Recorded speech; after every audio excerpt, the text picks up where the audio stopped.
Welcome to Future Trends, where we examine the latest stories reshaping tomorrow's international dynamics. This week's headlines: US will send Patriot missiles to Ukraine, South America emerges as global oil power, and deafness reversed by single injection. Starting with politics, China doesn't want Russia to lose Ukrainian war. Chinese Foreign Minister Wang Yi told the EU's top diplomat that Beijing can't accept Russia losing its war against Ukraine, as this could allow the US to turn its full attention to China, contradicting Beijing's public position of neutrality in the conflict. Greece suspends asylum claims for North African migrants arriving by sea.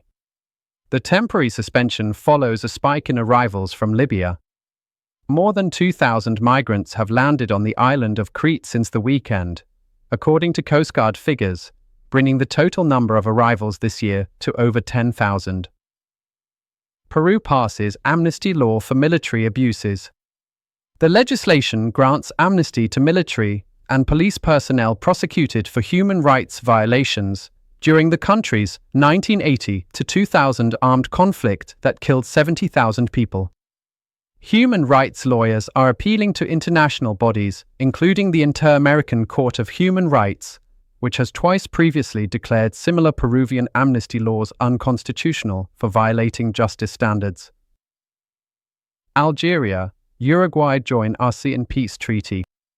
The expansion to 57 nations demonstrates ASEAN's growing global reach beyond Southeast Asia, strengthening diplomatic ties with North Africa and Latin America while promoting peaceful dispute resolution and non-interference principles across continents. Turkey detains hundreds of Erdogan opponents. President Erdogan's main political opponents have faced an unprecedented crackdown that has seen more than 500 detained in just 9 months. Turning to conflict news, US will send Patriot missiles to Ukraine. US President Trump said sending the air defense missiles to Ukraine was necessary to defend the country because Russian President Putin talks nice, but then he bombs everybody in the evening. He said he was also considering supporting Senate legislation that would impose sweeping sanctions, including 500% tariffs, on countries trading in Russian energy and commodities. Drones reshape Colombia's conflict.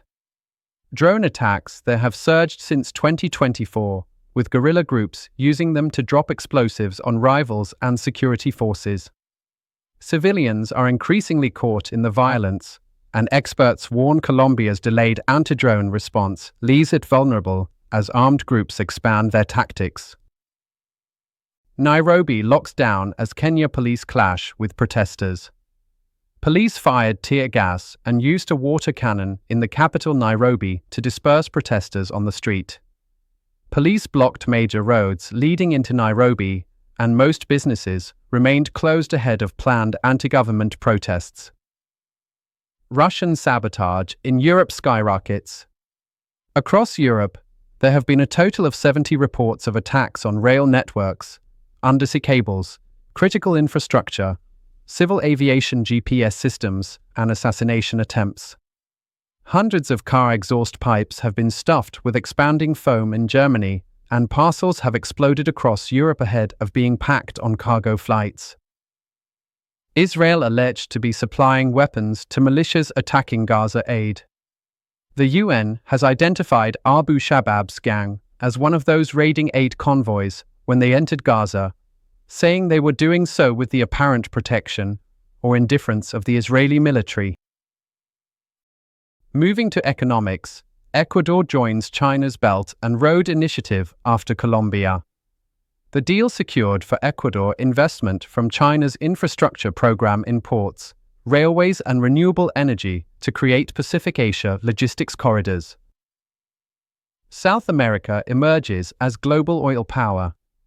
Brazil, Guyana and Argentina are driving a new oil boom, with the continent expected to account for 80% of global oil production growth outside OPEC over the next 5 years. US supermajors are investing heavily in the region as domestic shale plays mature, attracted by lower production costs and reduce geopolitical risks compared to other oil-producing regions. US buyers of critical minerals bypass China's export ban. Unusually large quantities of antimony, a metal used in batteries, chips and flame retardants, have arrived in the US from Thailand and Mexico since China barred US shipments last year. China dominates the supply of antimony as well as gallium and germanium used in telecommunications, semiconductors, and military technology. China's rare earth metal exports spiked to their highest since 2009, up 60% from last year to 7,743 tons. 4 rich Africans reportedly wealthier than half the continent. The anti-poverty charity Oxfam warns that growing inequality in Africa is hindering democracy. The 4 richest Africans have more wealth than half of the continent's population. China's Q2 GDP growth tops forecast. China's gross domestic product grew 5.2% in the April-June quarter from a year earlier, slowing from 5.4% in the first quarter, but just ahead of analysts' expectations. China achieved growth above the official target of 5% in Q2 partly because of front-loading of exports ahead of any implementation of US tariffs. And Singapore's economy grew at a faster-than-expected 4.3% in second quarter, avoiding a technical recession. In development news, malaria treatment approved for youngest children.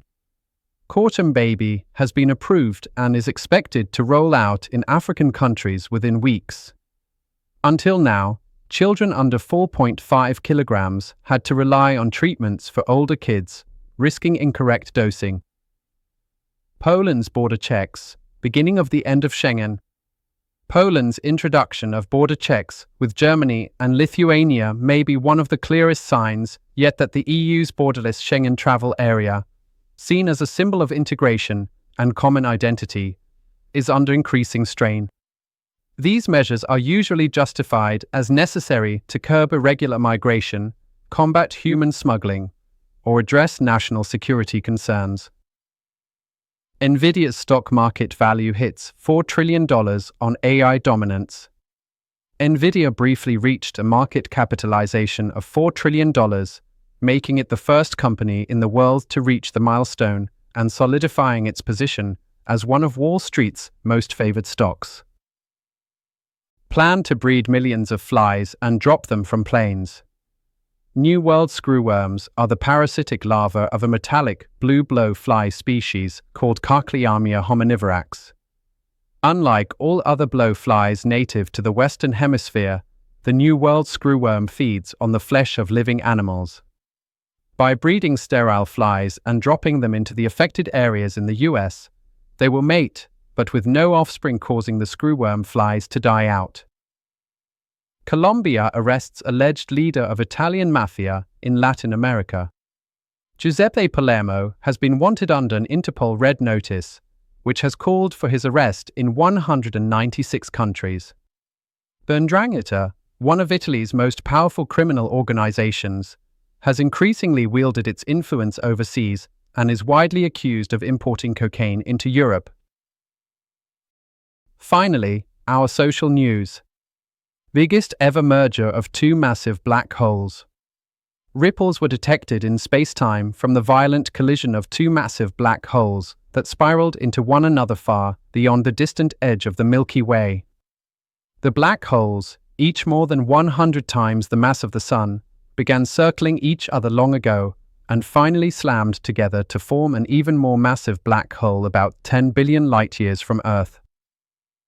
Engineers reinvent concrete to use 68% less material, absorb 142% more CO2. By blending 3D printing with fossilized algae and rethinking concrete's internal geometry, they've created a lightweight, low cement mix that not only holds its strength, but absorbs up to 142% more carbon dioxide than traditional formulations. Shoot in the leg, Kenyan leader orders police to curb violent protests. Kenya's President Ruto has ordered police to shoot protesters targeting businesses in the legs, ensuring they are incapacitated but not killed. Deafness reversed. Single injection brings hearing back within weeks.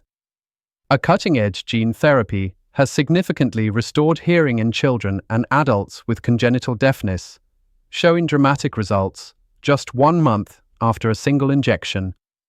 Researchers used a virus to deliver a healthy copy of the OTOF gene into the inner ear, improving auditory function across all 10 participants in the study. That's your Future Trends update for this week. Thank you for watching, and we'll see you next time with more stories reshaping our world.